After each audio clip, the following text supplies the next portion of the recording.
अभी जो मैं आपको चैप्टर, एक बच्चा रह गया था, ठीक है, अब सब आ गए।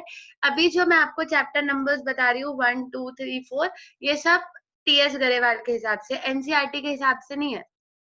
तो अगर आप मैच करोगे तो वो अनमैच ही रहेंगे, आपको लगेगा उसमें तो कुछ और है, चैप्टर 4 इसमें कुछ और है। ये टीएस गरेवाल के हिसाब से है। एनसीईआरटी के हिसाब से टॉपिक्स तो सारे मैच हो ही जाएंगे। अब तक हमने क्या क्या पढ़ लिया, एक फटाफट से एक छोटा सा रिकैप ले लेते हैं। चैप्टर 1 पढ़ा था इंट्रोडक्शन, याद कर लो आप भी एक बार और, क्योंकि कल से न्यूमेरिकल शुरू हो जाएगा। आज थ्योरी का आखिरी चैप्टर है, ठीक है बेटा जी। तो कल से रेडी रहिएगा, कल से हम पहले बार न्यूमेरिकल शुरू करेंगे अकाउंट्स में। चैप्टर 1 पढ़ा था इंट्रोडक्शन, जिसमें पूरी थ्योरी थी कि अकाउंट्स क्या होती है, फायदे नुकसान, users, book keeping, accounting, qualitative characteristics, functions, बहुत सारे क्वेश्चंस थे। फिर मैंने आपको चैप्टर 2 पढ़ाया बेसिक टर्म्स। बेसिक टर्म्स में आपने बहुत सारी टर्म्स पढ़ी, assets, liabilities, revenue, expenditure, bed date, insolvent, depreciation, capital, drawings, transaction. फिर हमने चैप्टर 3 पढ़ा प्रिंसिपल्स। प्रिंसिपल्स में हमारे पास याद है कुछ, अभी तो खत्म हुआ है कल ही, 11 + 3 प्रिंसिपल्स थे। मुझे इसके न्यूमेरिकल्स भी कराने हैं, अभी मैंने कराए नहीं है, अभी मैं एक चैप्टर और पढ़ा लूं फिर मैं वापस इस पे चलूंगी। 11 + 3 प्रिंसिपल्स थे, 11 जनरल प्रिंसिपल्स और 3 बेसिक प्रिंसिपल्स। फिर आता है चैप्टर 4, प्रिंसिपल्स 11 जनरल हो गए, 3 बेसिक प्रिंसिपल्स हो गए, और आपने सारे प्रिंसिपल्स अच्छे से पढ़े हैं, कोई डाउट नहीं था आपको। चैप्टर 4 आज हम शुरू कर रहे हैं, that is basis of accounting. Basis of accounting, कितने बेसिस पे अकाउंटिंग होती है आपको पता है, 2 मिनट में समझ में आ जाएगी। एक होता है chapter 4 is basis of accounting. एक बेसिस होता है बेटा जी कैश बेसिस, और एक होता है एक्रूअल बेसिस। 2 बेसिस पे आप अकाउंटिंग कर सकते हो। एक बेसिस होता है कैश बेसिस, हाँ जी, एक बेसिस होता है कैश बेसिस और दूसरा होता है एक्रूअल बेसिस। और एक्रूअल तो आपने कल एक प्रिंसिपल भी पढ़ा था, याद होगा आपको कि कैश और क्रेडिट दोनों आते हैं। तो बस बिल्कुल वही है, 10 मिनट का चैप्टर है, मुश्किल से 10 मिनट का आपको समझ में आ जाएगा पूरा चैप्टर। तो आप कैश बेसिस पे भी अकाउंटिंग कर सकते हो और बेटा जी एक्रूअल बेसिस पे भी अकाउंटिंग कर सकते हो। अगर आप कैश बेसिस पे अकाउंटिंग कर रहे हो तो आप सिर्फ कैश ट्रांजेक्शन्स को रिकॉर्ड करोगे। अगर आप एक्रूअल बेसिस पे कर रहे हो तो आप कैश ट्रांजेक्शन्स भी रिकॉर्ड करोगे और क्रेडिट ट्रांजेक्शन्स भी रिकॉर्ड करोगे। दोबारा सुनो, अगर आप कैश बेसिस फॉलो करते हो तो आप सिर्फ कैश ट्रांजेक्शन्स नोट करोगे, क्रेडिट ट्रांजेक्शन्स नोट नहीं करोगे। अगर आप एक्रूअल बेसिस पे काम करते हो तो आप कैश ट्रांजेक्शन्स भी नोट करोगे और क्रेडिट ट्रांजेक्शन्स भी नोट करोगे, ठीक है जी। इसीलिए अब आप खुद समझ सकते हो कि जो कैश बेसिस होता है वो ज्यादा बड़ी फर्म्स में नहीं चलता, it is acceptable only in small firms. हम आंसर ही शुरू करते हैं, जैसे जैसे हम आपको आंसर पढ़ाएंगे वैसे वैसे आपका पूरा कॉन्सेप्ट क्लियर हो जाएगा। चैप्टर में पहला क्वेश्चन है, difference between cash basis and accrual basis. आपको कैश बेसिस पे और एक्रूअल बेसिस ऑफ अकाउंटिंग पे अपना डिफरेंशिएट करना है कि कैश बेसिस क्या होता है और एक्रूअल बेसिस क्या होता है।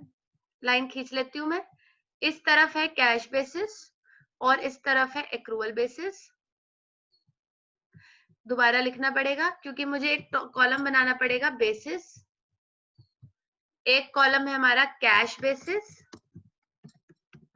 और दूसरा कॉलम है एक्रूअल बेसिस, ठीक है जी। क्या फर्क होता है कैश बेसिस पे और एक्रूअल बेसिस पे, ये हमारे बेसिस है जिनके बेसिस पे हम डिफरेंशिएट करेंगे, ठीक है जी। ये कैश बेसिस हो गया और एक्रूअल बेसिस हो गया। आ जाओ अब शुरू करते हैं। सबसे पहला बेसिस है नंबर 1, मीनिंग। मीनिंग तो मैंने आपको वैसे ही बता दिया, कैश बेसिस में ओनली कैश ट्रांजेक्शन आती है। जहां डाउट आएगा बता देना। कैश बेसिस में सिर्फ कैश ट्रांजेक्शन्स आती हैं और एक्रूअल बेसिस में cash and credit both transactions आती हैं, cash and credit both transactions आती है। अगर मैं एक्रूवल बेसिस की बात करूं तो कैश वाली ट्रांजेक्शन भी आएगी और क्रेडिट वाली ट्रांजेक्शन्स भी आएंगी, बट अगर आप कैश बेसिस फॉलो कर रहे हो तो सिर्फ कैश ट्रांजेक्शन्स आएंगी, फिर क्रेडिट ट्रांजेक्शन्स नहीं आएंगी। ठीक है जी, अगला बेसिस बहुत ध्यान से, दूसरा बेसिस साइज ऑफ बिजनेस। ये भी आप खुद अपना दिमाग लगा सकते हो। अगर आपके बिजनेस का साइज स्मॉल है, स्मॉल साइज ऑफ बिजनेस है, तो बेटा जी आप कैश बेसिस को फॉलो कर सकते हो। अगर आपके बिजनेस का साइज है बड़ा, लार्ज साइज ऑफ बिजनेस, तो आपको फिर एक्रूवल ही लगाना पड़ेगा, क्योंकि जो बड़े बिजनेसमैन होते हैं वो सिर्फ कैश पे काम कर ही नहीं सकते। आप खुद सोचो, अगर कोई छोटा दुकानदार है तो वो तो ऐसा कर सकता है कि मैं सिर्फ कैश की ही ट्रांजैक्शन करूंगा, मैं उधार ट्रांजैक्शन नहीं करूंगा, ऐसा छोटा दुकानदार सोच सकता है। लेकिन जो बड़ा व्यापारी होता है, जो बड़ा दुकानदार होता है, उसकी उधार ट्रांजैक्शन होती ही होती है, तो इसलिए वो एक्रूवल बेसिस को फॉलो करे, कैश बेसिस को फॉलो ना करे। तीसरा बेसिस है, third basis, companies act. Companies act recommend, companies act recommend. अब सुनो, कंपनीज एक्ट किसको रिकमेंड करता है? एक आपकी तरफ से ट्रायल हो जाए। लॉ क्या कहता है कि कौन सा बेसिस अच्छा है? चलो आपके हिसाब से कैश बेसिस अच्छा है कि एक्रूवल बेसिस अच्छा है? अब आप बोलो, बोलिए अर्जुन। एक्रूवल, एग्जैक्टली, लॉ भी यही कहता है। अगर देखा जाए तो बेटा जी एक्रूवल बेसिस जो है, इसके अंदर ना कंप्लीट अकाउंटिंग आ रही है। अब एक बात बताओ, अगर मैं कैश बेसिस लगाती हूँ तो मैं उधार वाली ट्रांजैक्शन तो लिख ही नहीं सकती। अगर मैं उधार वाली ट्रांजैक्शन नहीं लिखूंगी तो आपको नहीं लगता कि मेरे अकाउंट्स इनकम्प्लीट हो जाएंगे? और क्योंकि मेरे अकाउंट्स इनकम्प्लीट हो जाएंगे तो मेरा सही प्रॉफिट एंड लॉस कैसे निकाला जाएगा? तो इसलिए कंपनीज एक्ट, जो कंपनीज एक्ट 2013 आया है, वो इसको रिकमेंड करता है। वो कहता है जी एक्रूवल बेसिस लगाया जाए। Companies act 2013 does not recommend this.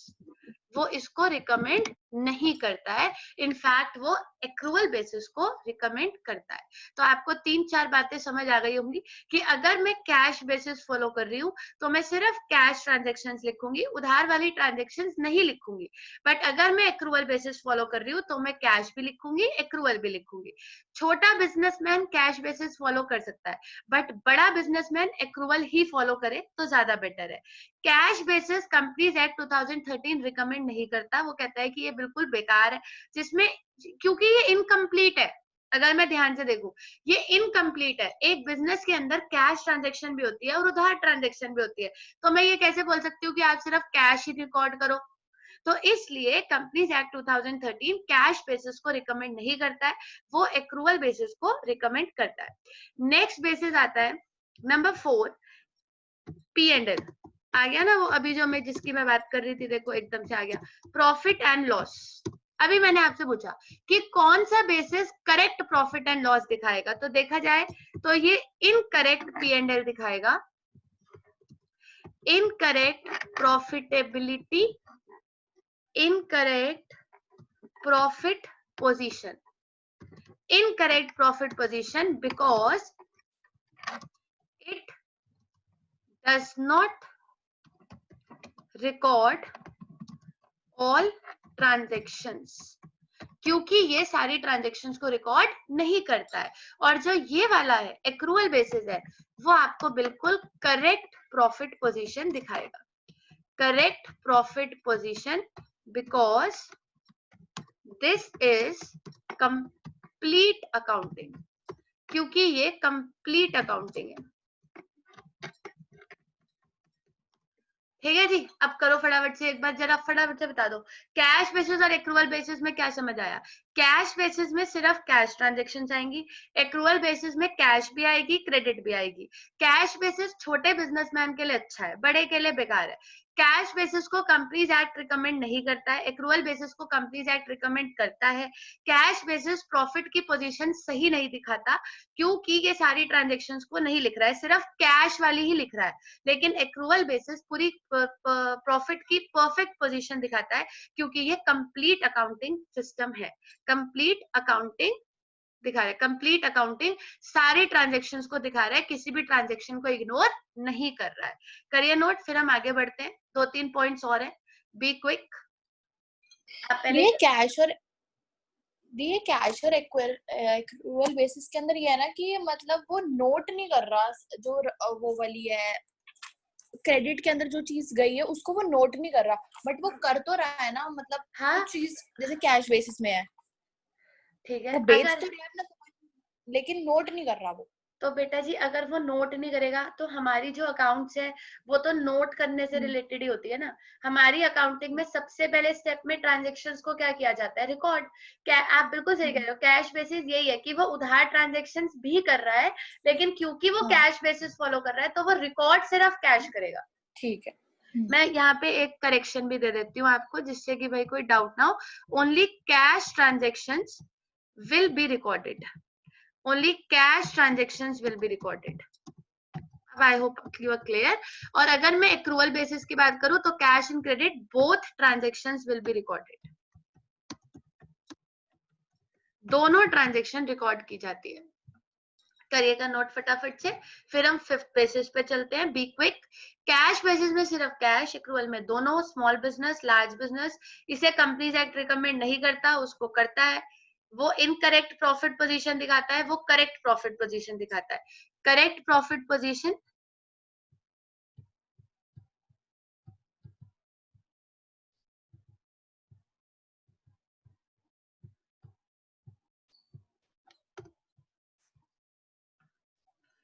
Fifth पे चलते हैं।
फिफ्थ पॉइंट पे चले, ठीक है जी। फोर्थ हो गया, only cash transactions will be recorded. Small businessman cash basis कर सकता है, बट बड़े बिजनेसमैन को एक्रूअल बेसिस ही करना चाहिए। कंपनीज एक्ट 2013 कैश बेसिस को रिकमेंड नहीं करता है, एक्रूअल को करता है। प्रॉफिट एंड लॉस की बात करें तो कैश बेसिस गलत P&L भी दिखा सकता है क्योंकि वो कंप्लीट अकाउंटिंग सिस्टम नहीं है, बट एक्रूअल बेसिस आपको हमेशा करेक्ट प्रॉफिट एंड लॉस दिखाएगा। ठीक है जी, नेक्स्ट पे चलते हैं।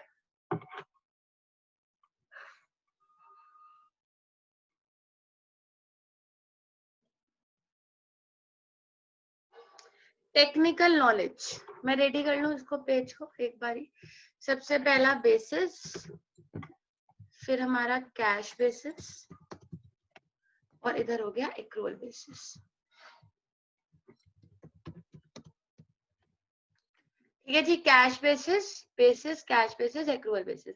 अगला बेसिस है टेक्निकल नॉलेज। चलो अब आप सोचो, आपने तो आज कुछ बोला ही नहीं, सारा मैंने ही बढ़ा दिया। Technical knowledge, fifth basis, technical.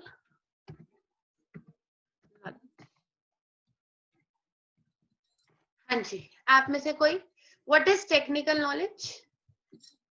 किस कौन से बेसिस के लिए हमें टेक्निकल नॉलेज चाहिए और कौन से बेसिस के लिए हमें टेक्निकल नॉलेज नहीं चाहिए? अब आप फटाफट से सोचिए और बोलिए कौन सा इजी है, कौन सा टफ है। आंसर्स आपको देने हैं, बी क्विक। एक्रूवल टफ है। एक्रूवल टफ है, कैश बेसिस इजी है, ओके। और सबको यही लगता है? उमंग, तरंग, नवजोत, अर्जुन, शिवांश, ऐसा ही है? आपको क्या लगता है कि कौन सा बेसिस इजी है करने वाले के लिए? हाँ जी, और आंसर्स कौन सा इजी है? Cash basis. Cash basis. तो टेक्निकल नॉलेज की अगर बात करें तो कैश बेसिस में आएगा कि इसके लिए हमें ज्यादा टेक्निकल नॉलेज नहीं चाहिए होती। इट डज नॉट रिक्वायर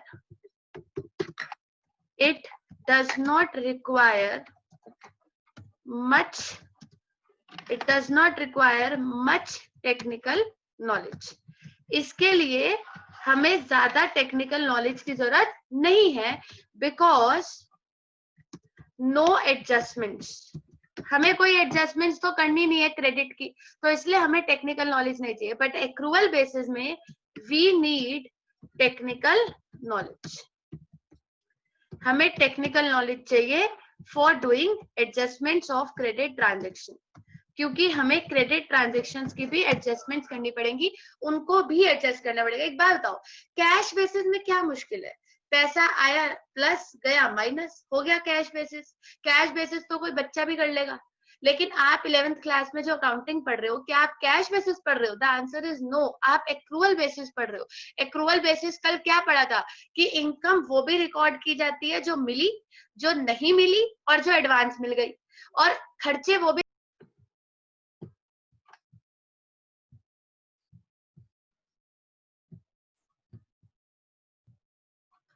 कुछ नेटवर्क इशू रहा होगा बच्चे। I guess I am audible. Audible हूं मैं हर्षिता आपको?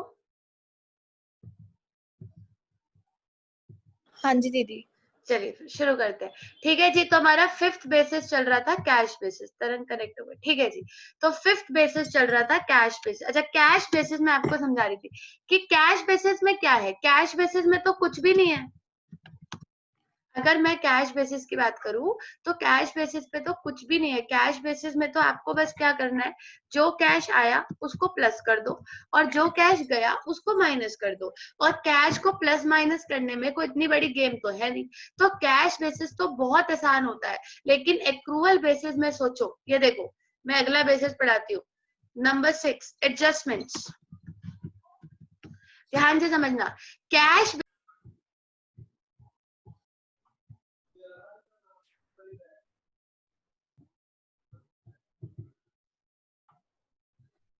कुछ नेटवर्क इशू है बेटा जी, चलो कोई बात नहीं।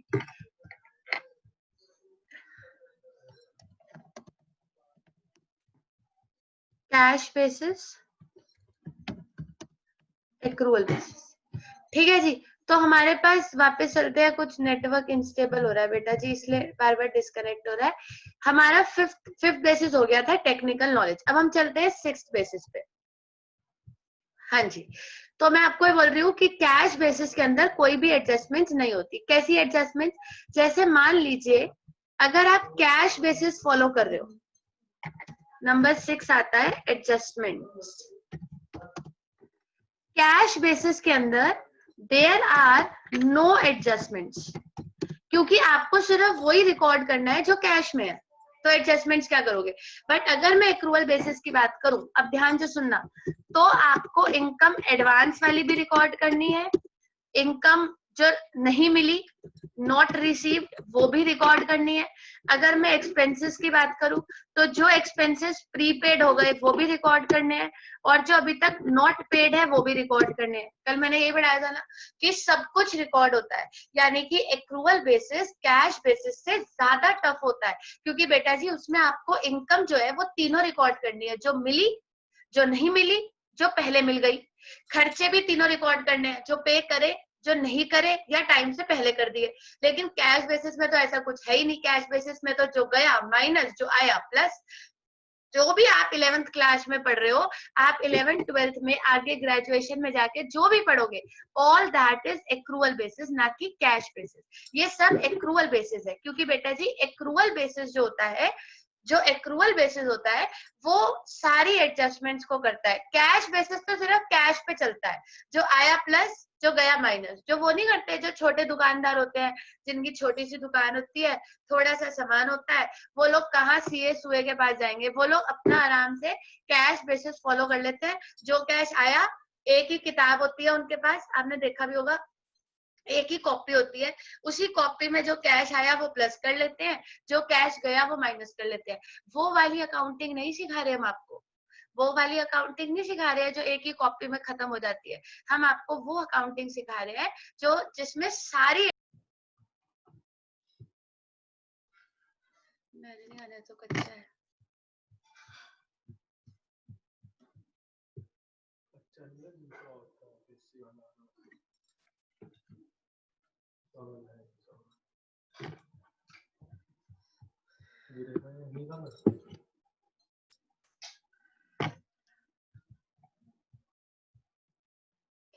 स्क्रीन विजिबल है बेटा जी? नेटवर्क का इश्यू है कुछ, मैं एक बार डिस्कनेक्ट करके दोबारा स्टार्ट कर